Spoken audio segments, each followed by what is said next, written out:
organización que vamos a empezar a considerar es la organización de los Pentecostales Unidos de Colombia o Pentecostales Unidos Internacionales.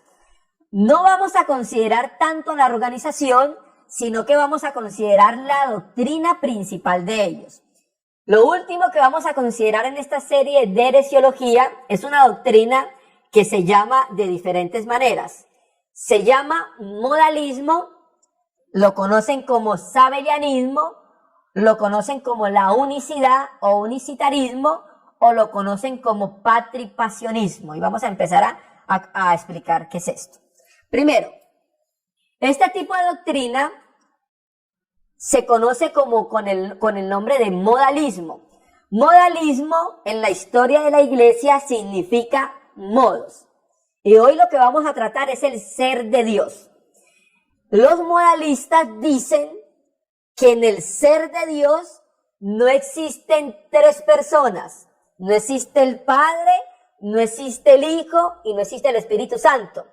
Lo que existe, dicen ellos, es que existe una sola persona y esa persona, de acuerdo a lo que necesite comunicarle al hombre, cambia de modo.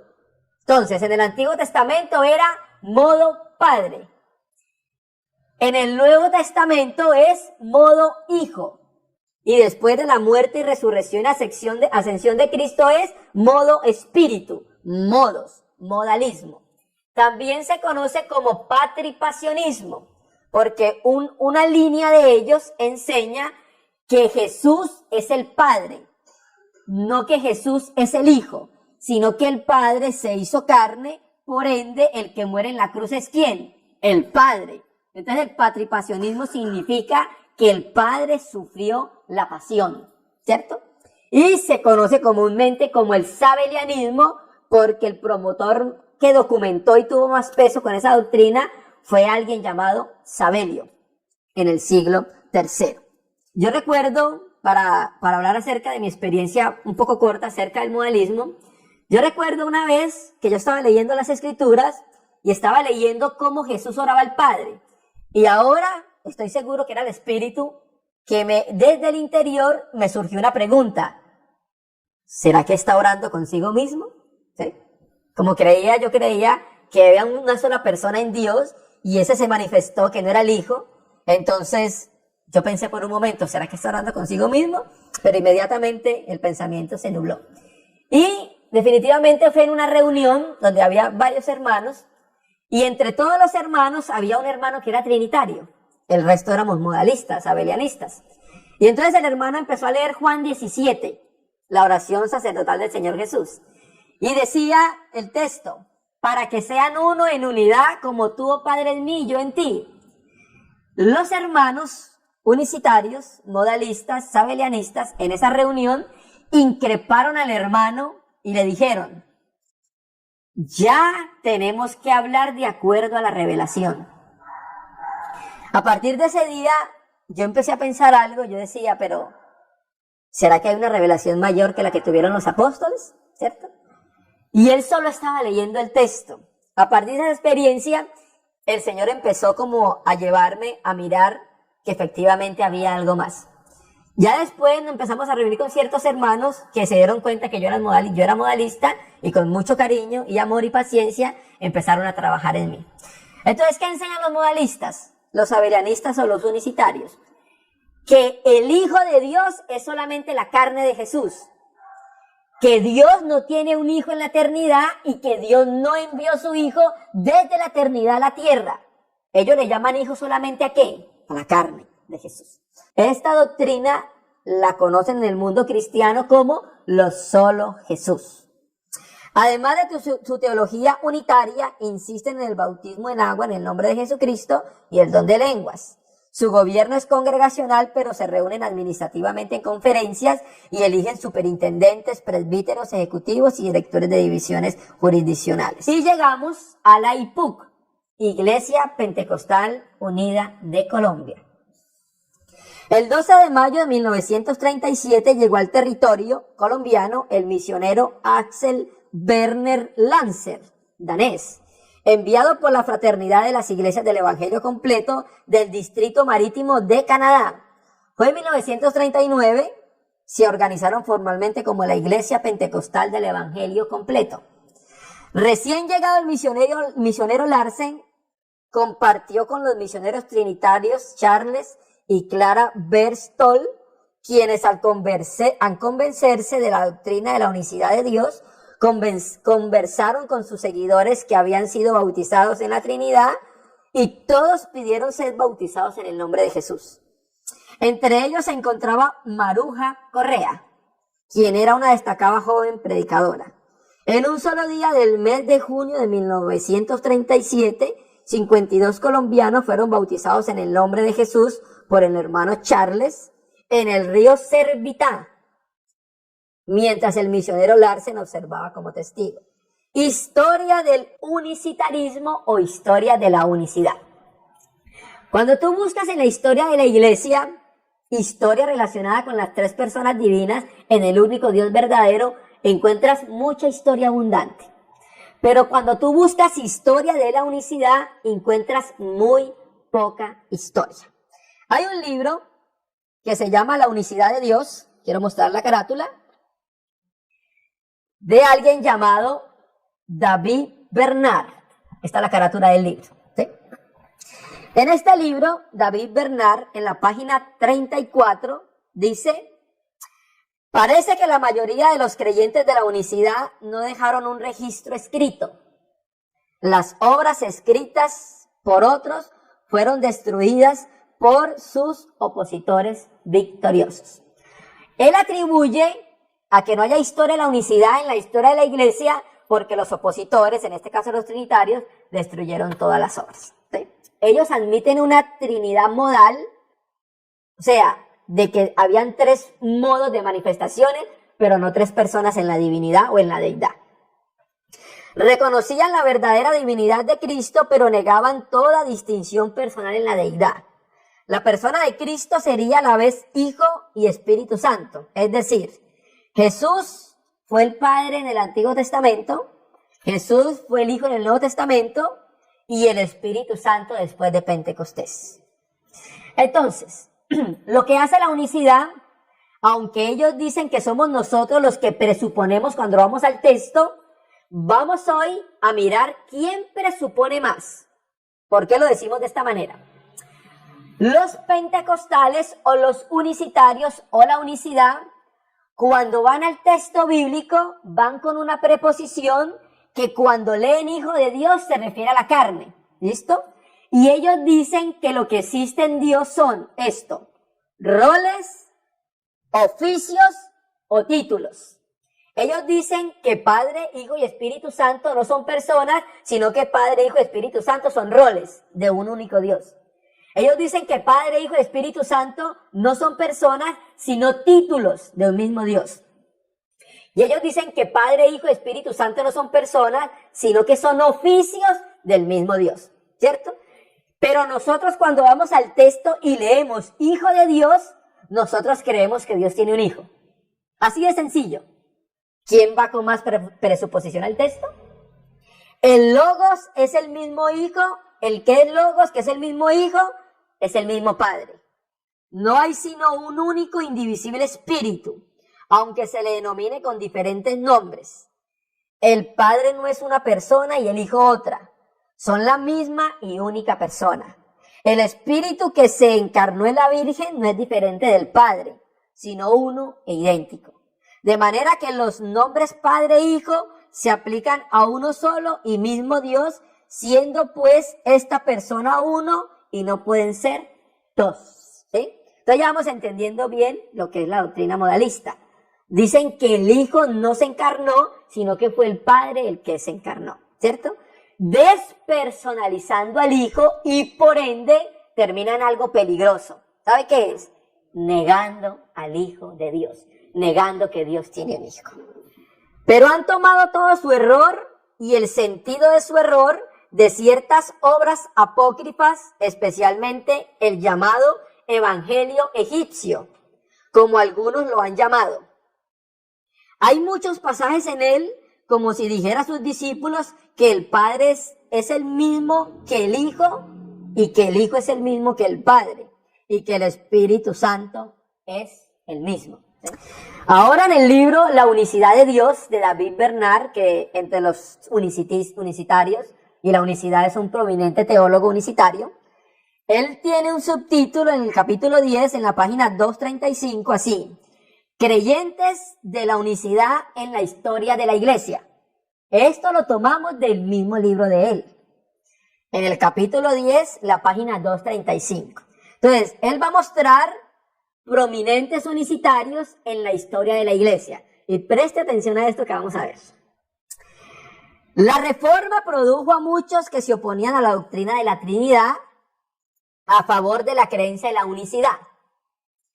Un antitrinitario prominente, mire las palabras que usa, a la hora de la Reforma era Miguel Servet. No sé si alguno lo han escuchado.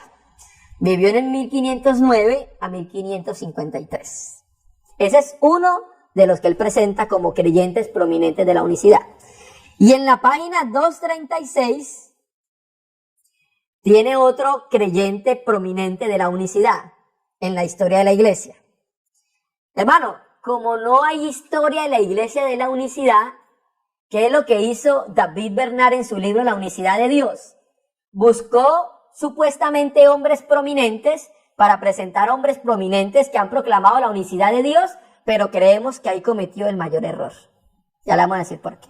Entonces vimos que en el libro de David Bernard, que cita en la historia de la unicidad, dos prominentes unicitarios están relacionados con el ocultismo.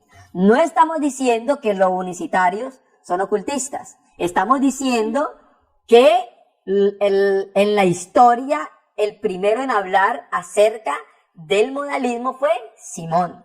Luego vimos que David Bernard en su libro La unicidad de Dios presenta unicitarios prominentes y entre ellos presenta a Miguel Servet y Emanuel Swedenborg, que uno era astrólogo y el otro era ocultista. Pero ahí no termina el asunto. Solo hay un libro donde dice claramente que Jesús es el Padre. ¿Cuál? El libro Mormón. En la Biblia tú no encuentras diciendo Jesús, yo soy el Padre. Se tiene que rebuscar y se tienen que colocar presuposiciones. Pero si hay un libro donde dice que Jesús es el Padre y es el libro Mormón, ese libro sí puede abanderar la doctrina de la unicidad, pero la Biblia no. El Señor Jesús dice que Él tiene un Padre. ¿Saben? Entonces tenemos el modalismo involucrado con el ocultismo. ¿Con quién? Con Simón el Mago, Miguel Servet, Emanuel Swedenborg, el mormonismo. No estamos diciendo que los unicitarios son ocultistas. Estamos diciendo y estamos mostrando dónde en la historia aparece la doctrina modalista. Amén, hermanos, que eso quede claro. Vamos a considerar otro aspecto ya que miramos la historia. Los unicitarios, la unicidad, nos acusan a nosotros que creemos en tres dioses. Dicen que nosotros creemos en tres dioses y hablan respectivamente de las tres personas divinas diciendo un Dios con tres cabezas. ¿Sí? Pero cuando ellos hacen esa afirmación, ellos definitivamente no saben qué enseña la doctrina de las tres personas divinas en el único Dios. Porque creer en tres dioses, ¿qué es? Triteísmo. Y nosotros no somos triteístas. Eso sería ser politeístas. Nosotros somos monoteístas. ¿Sí? En la historia de la iglesia encuentras que empezaron a surgir interpretaciones ajenas a la escritura, sobre todo el ser de Dios. Y Dios levantó hombres para mostrar por la palabra la verdad acerca de Él, acerca del ser de Dios. Vamos a empezar a leer textos. ¿Qué creemos nosotros? Que existe un único Dios, no existen tres dioses. Que existe un único Dios desde la eternidad y hasta la eternidad. ¿Listo? Pero en ese único Dios, que tiene esencia divina y naturaleza divina, subsisten tres personas. Una persona que dice yo y es el Padre, una persona que dice yo y es el Hijo, y una persona que dice yo y es el Espíritu. ¿Sí?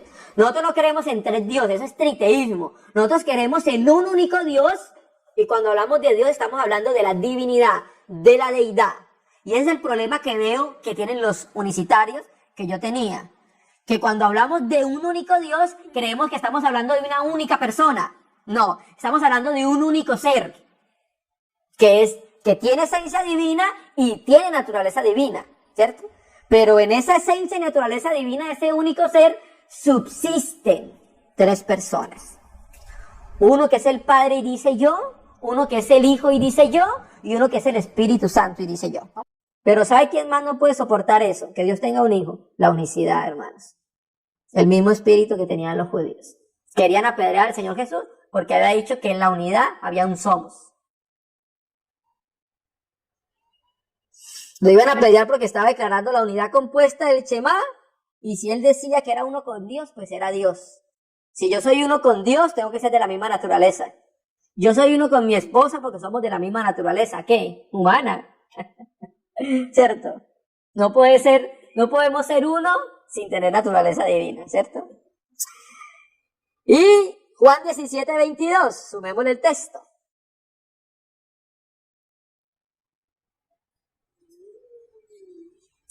Juan 17:22. Vuelve el Señor Jesús a decir lo mismo. La gloria que me diste, yo les he dado para que sean uno. Así como nosotros, ¿qué? Somos en plural uno. Lo mismo que dijo allá, yo y el Padre, uno somos. El Señor siempre dijo que en ese uno había un somos. Una pluralidad en la unidad. Vamos a creer en la Biblia, ¿no? Así yo no entienda cómo existen tres personas divinas en el único Dios. Nosotros debemos creer en blanco y en negro lo que dice la Escritura. No ir con presuposiciones, ¿cierto? Que el Señor nos ayude. Amén. Hay un libro que se llama Teología Sistemática de James Oliver Buswell, y él dice en uno de las páginas que la unicidad tiene que responder objetivamente al bautismo de Jesús. Objetivamente. Tenemos al Hijo bautizándose, una persona que dice yo, y tenemos a alguien más desde los cielos que dice, este es mi Hijo amado. ¿Cierto? Entonces, si ellos dicen que es la misma persona, tendríamos al Padre diciéndose a sí mismo, Hijo. ¿Cierto? Entonces tienen que responder, dice James Oliver Buswell, objetivamente, ¿sí? El bautismo del Señor. Y también tienen que responder objetivamente los textos en los cuales Dios habla en pluralidad. Listo, vamos a Génesis 3:22. Vamos a ver. Entonces, ¿qué vamos a hacer con estos textos donde Dios, siendo uno, habla en plural? Bueno, ¿por qué no lo creemos sencillamente? Y ya. Génesis 3:22. Vamos a leer los textos que ya los leímos cuando miramos la serie de las tres personas divinas. Génesis 3:22. Y dijo Yahvé Elohim, he aquí el hombre es como uno de nosotros. Está hablando Dios, y la palabra uno, ahí es, ¿saben cuál es? Ejad. He aquí el hombre es como uno de nosotros. Si hubiera una sola persona, pues dice, he aquí el hombre es como yo. Sabiendo el bien y el mal, ahora pues no alargue su mano y tome también del árbol de la vida y viva y coma para siempre. Génesis 11:5. Ya vamos terminando. Génesis 11:5. Y descendió en singular Yahvé para ver la ciudad y la torre que edificaban los hijos de los hombres. Esto es Babel. Y dijo en singular Yahvé, he aquí el pueblo es uno y todos estos tienen un solo lenguaje y han comenzado la obra y nada les hará desistir ahora de lo que han pensado hacer. Ahora pues, ¿cómo dice? Descendamos. Si es una única persona, ¿por qué no hubiera dicho, ahora pues descenderé? ¿Por qué nos cuesta creerle a la Biblia? si está hablando en plural. Y confundamos plural. Allí su lengua para que ninguno entienda el habla de su compañero. Isaías 6:1. Estamos leyendo solamente los textos que hablan de Dios en plural. Eclesiastés 12, versículo 1. De Coelet, de Salomón. Reina y Valera dice, acuérdate de tu creador, ¿cierto? En los días de tu juventud. La Biblia textual dice, acuérdate de tus creadores, en plural. Pero como hay un plural en el término hebreo, la Biblia textual traduce, acuérdate de tus creadores. Entonces mire que tenemos en el Antiguo Testamento estos fenómenos de pluralidad. ¿Cómo los podemos explicar? Dios, que es uno hablando de sí mismo en plural. Tenemos que responder objetivamente a esos textos. No, es que Dios estaba hablando como cuando yo estoy hablando de mí mismo y entonces hablo de mí mismo en plural. Eso no es una respuesta objetiva. Tiene que demostrar objetivamente porque Dios siendo uno, habla en plural. ¿Cierto? Y la respuesta a eso se encuentra en el Nuevo Testamento, donde nos da mucha luz acerca de esto. Listo. Y terminamos con el texto principal, Génesis 1:26, ¿cierto? No podemos dejarlo por fuera. Entonces, aquí la unicidad dice, entonces dijo Dios hagamos. Ellos dicen que Dios cuando dice hagamos está hablando con los ángeles. Entonces vamos a mirar lo que han dicho los patrísticos y algunos libros acerca de ese texto. Génesis 1:26, entonces dijo Elohim. ¿Qué dijo Elohim? Hagamos al hombre, otro término plural, hagamos al hombre a nuestra imagen, pero termina hablando en singular. O sea, en ese hagamos tiene una imagen en singular. ¿Por qué no dice?